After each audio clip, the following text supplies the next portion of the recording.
On a cold winter's night, Mrs. Ye sat alone in her living room, waiting for her husband, Mr. Ye, to return. He had been gone for almost a year, teaching in a private school about 70 kilometers away. Mrs. Ye was looking forward to seeing him. She also needed the salary he had earned for his year of work. All the money he had left her was now gone, and New Year's Eve was approaching, a very special but expensive holiday. New Year's Eve dinner was the most important meal of the year, even more important than New Year's Day. The Chinese believed that a New Year's Eve dinner with plenty of delicious, healthy food would start the year well and bring them happiness and wealth. A typical New Year's Eve meal included 4 wholes: a whole chicken, a whole duck, a whole fish, and a whole leg of pork, and 4 kinds of cold meat. Then there was also a sweet rice dish with 8 different things in it, and the 8 specials, which is made of 8 different kinds of vegetables and beans. The New Year's holiday lasted for 15 days, and if people could afford it, they cooked enough food for the whole 2 weeks. This allowed them to relax and visit relatives and friends without having to think about cooking. But more importantly, it showed other people that they were wealthy enough to buy all this food. So this time of year was important for everyone's pride. Mrs. Ye began to worry, as she had expected her husband home hours ago. She tried not to think about possible disasters that could happen on a winter's night like this, with the terrible snow and ice. At last she heard footsteps coming along the path.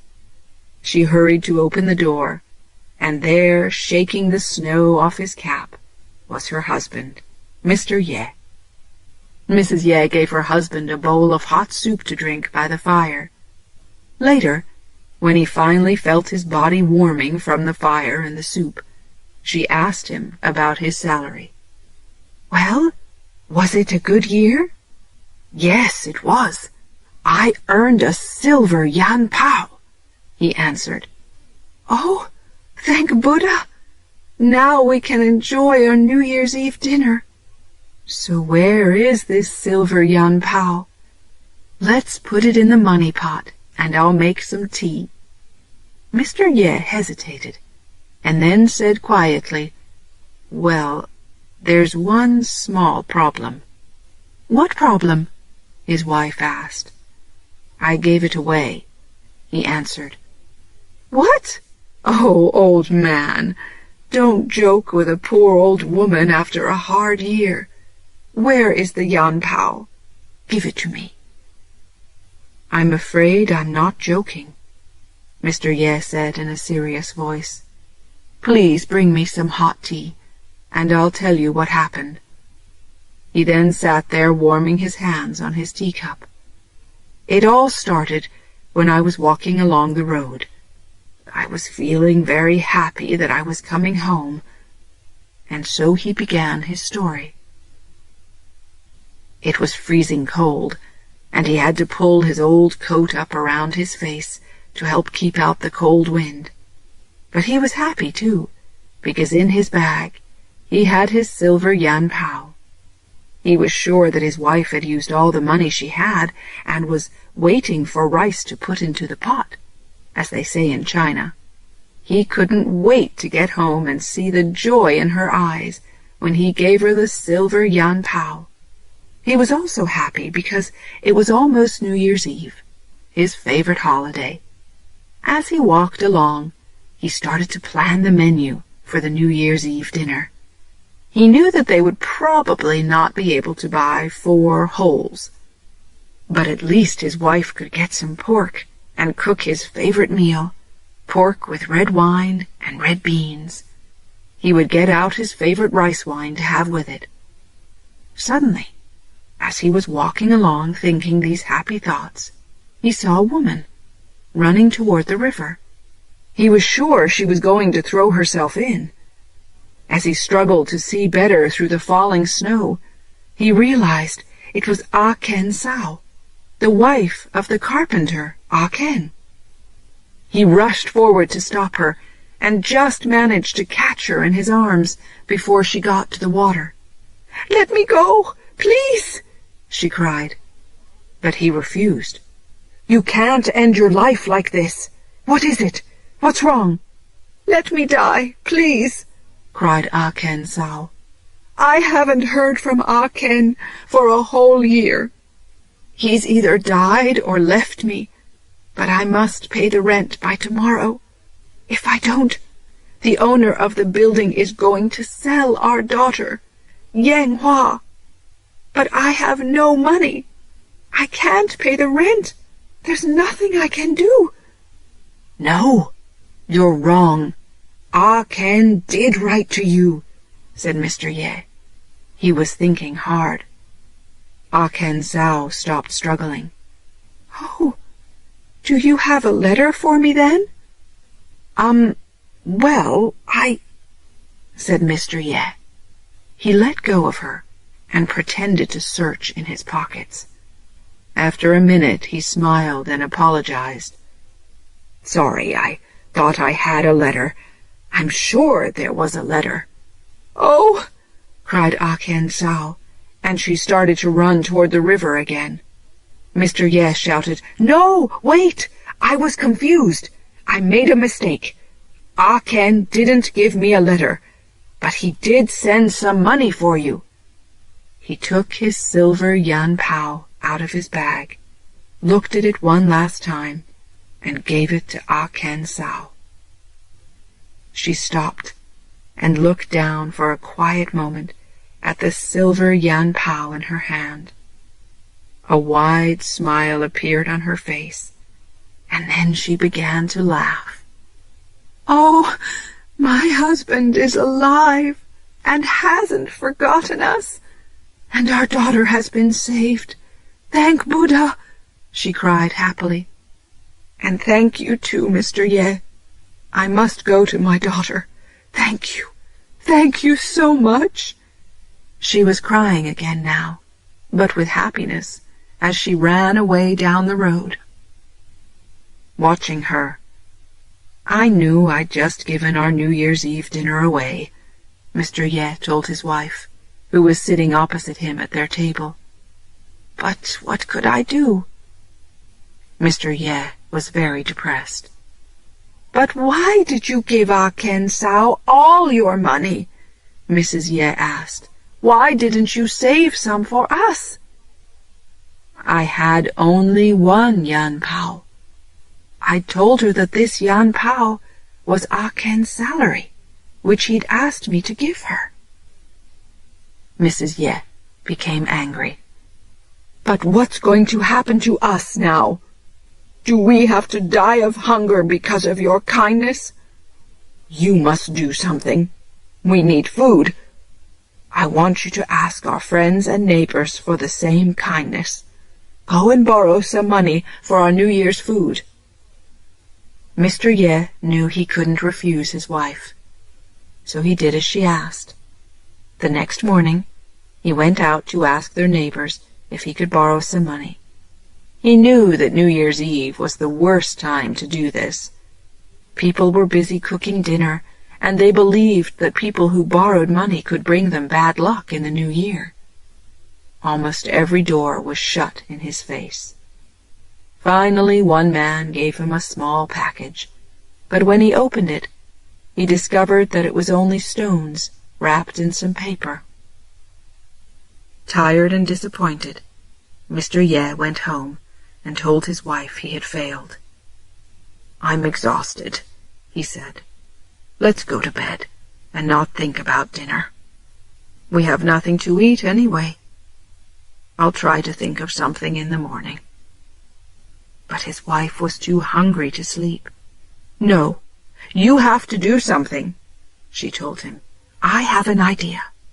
The fields are full of big sweet potatoes at the moment. Why don't you get some of those?" "But those potatoes don't belong to us. Those aren't our fields," Mr. Ye replied. "So?" "What? You want me to steal? Well, Let's say, borrow. I want you to borrow some potatoes from the fields." "But, dear, I can't do this," Mr. Ye replied. "Oh, but you can let us die of hunger," his wife shouted. Then she started to cry, as she had never cried before. And so, finally, Mr. Ye agreed to borrow some sweet potatoes. The next evening, he took a basket and walked toward the fields. These sweet potato fields belonged to a widow, Lu Sao, and her only son, young Sao Pao. Lu Sao knew that New Year's Eve was a good time for people to steal sweet potatoes because she would be busy cooking and couldn't watch her fields. So this year, she decided to take her son to the fields to guard the potatoes. She put up a tent for Sao Pao to sit in, left him, and went home to continue her work. Sao Pao sat silently in the darkness, waiting and listening. He had brought a big stick to beat any thieves with, and he felt very serious and brave and strong. He sat there for hours, trying not to fall asleep. Just as his eyes were closing, he heard a small noise. He looked out into the dark night and saw a person walking very quietly along the edge of the field. He couldn't see if it was a man or a woman. He watched and waited. This person then went into the small temple at the edge of the field, where people came to pray to the Buddha of Earth. Sao Pao went quickly to the temple and hid inside. He saw the person, a man, kneeling in front of the Buddha and whispering. In the darkness, Sao Pao recognized his old teacher, Mr. Ye. He was curious to know what Mr. Ye was saying, but he couldn't quite hear, so he moved very quietly nearer to the Buddha. He heard Mr. Ye asking, "Buddha, what should I do?" Then Mr. Ye told the Buddha what had happened to him and how his wife now wanted him to borrow some sweet potatoes. He asked if the Buddha thought it was all right to do this just once because of their money problems. "If you think this is all right, please show me," he prayed. Then he stood up, took some chin out of their box near the Buddha, threw them on the ground, closed his eyes, and prayed. Chin are sticks that show your future. People use them to ask the gods for advice when they don't know what to do. The chin have long and short lines cut into each side. You throw the sticks on the ground and read the pattern they make. Different patterns have different meanings. One of the patterns means yes. Sao Pao laughed to himself when he heard what Mr. Ye was praying about. "I think I'll pretend to be Buddha tonight and have some fun," he thought. So while Mr. Ye was praying, Sao Pao moved closer and looked at the sticks. They didn't make the yes pattern, but he quickly changed the pattern so that they did. Mr. Ye opened his eyes, looked at the sticks, and smiled. "Oh, thank you, Buddha," he cried. "I promise to live well and pay Lu Sao and her son back as soon as I get some money." He kissed the ground at the Buddha's feet 3 times and left the temple. Sao Pao quietly followed him, laughing to himself and thinking about how his old teacher, Mr. Ye, had always told his students never to steal. He hid behind some bushes at the edge of the field and watched Mr. Ye fill his basket with sweet potatoes that he dug from the earth. As Sao Pao watched, he thought, "Mr. Ye was an excellent teacher, but he's terrible at digging." Mr. Ye was so inexperienced and afraid of being discovered that he dug very slowly. He finally cried out, "This is hopeless. Please help me, Buddha." Sao Pao felt very sympathetic about poor Mr. Ye's situation. "You want some help?" He thought, "I'll help and have some more fun at the same time." He took out his knife and started digging up sweet potatoes. He could do this very quickly because he was so experienced. As soon as he had gathered several potatoes on the ground around him, he threw a handful at Mr. Ye. "Ouch!" Mr. Ye said as one hit his head. "Oh, Buddha, thank you!" The potatoes continued to rain down all around him as Cao Pao threw them from behind the bushes. Mr. Ye was amazed. He thanked Buddha again, but asked him to slow down a little. When Cao Pao, the little Buddha, thought that Mr. Ye had enough, he stopped. Mr. Ye then finished filling his basket and walked slowly home. Lu Sao finished her cooking and came to get her son. She was very angry when she found the tent empty, holes everywhere, and many of her sweet potatoes gone. "Look at this mess!" she shouted. "Did you fall asleep? Where are my sweet potatoes?"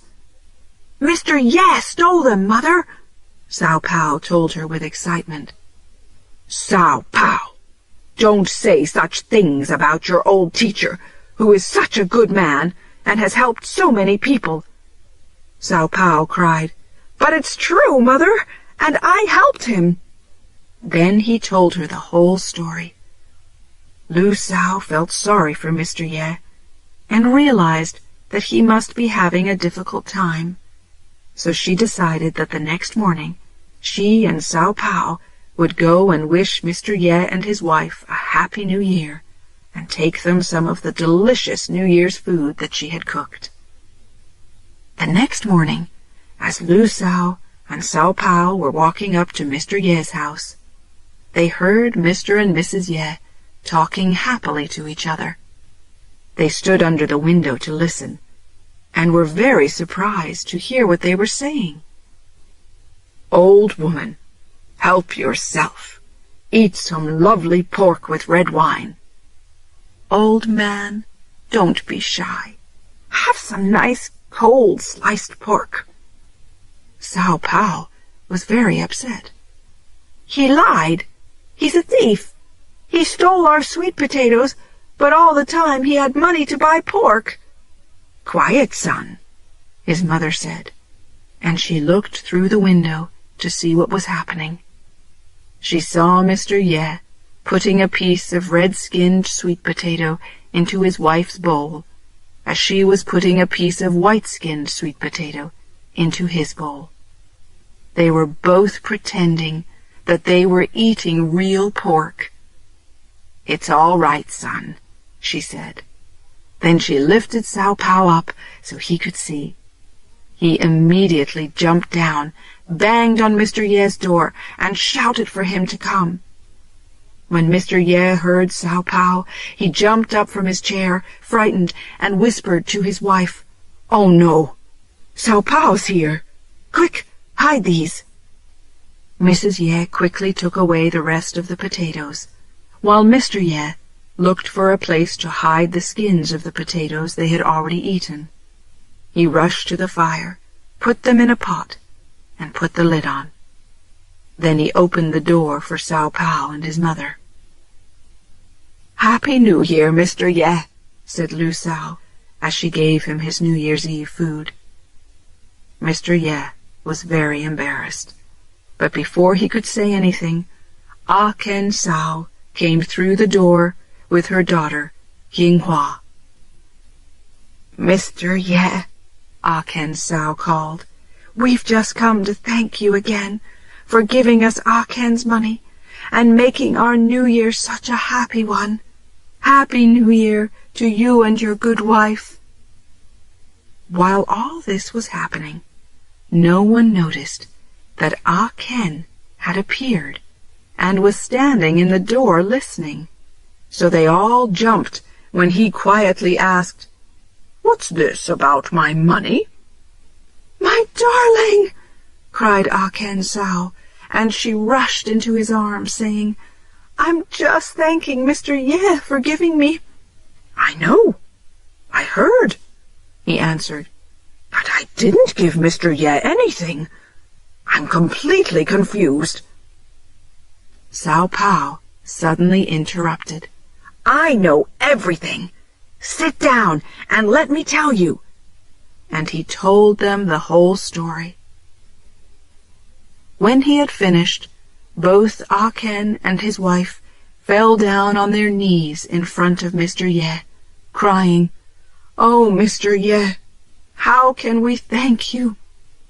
Sao Pao laughed loudly then for the first time. He ran over to the pot where Mr. Ye had hidden the sweet potato skins. He took them out, threw them up in the air, and shouted, "Happy New Year!"